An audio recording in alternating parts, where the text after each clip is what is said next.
6 divided by 2 divided by 6 and again divided by 6.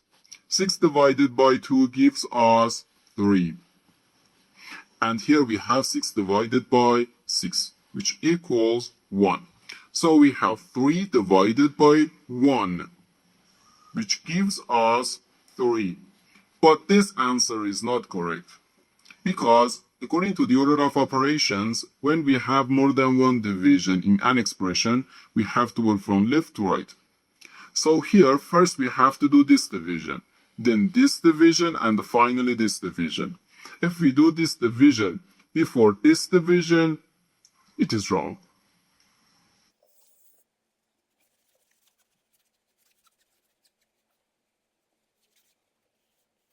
So first we have to do this division. 6 divided by 2 gives us 3. So 3 divided by 6 and again divided by 6. Now we have to do this division. 3 divided by 6 can be written as 3 over 6. Then divided by 6. Now let's simplify this fraction. 3 divided by 3 gives us 1, and 6 divided by 3 equals 2.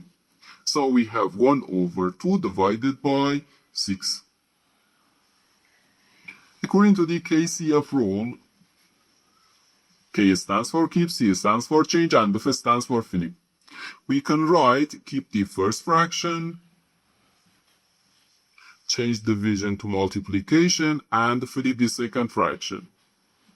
So we have 1 over 2 times 1 over 6, which gives us 1 times 1 equals 1. So 1 over 2 times 6 equals 12.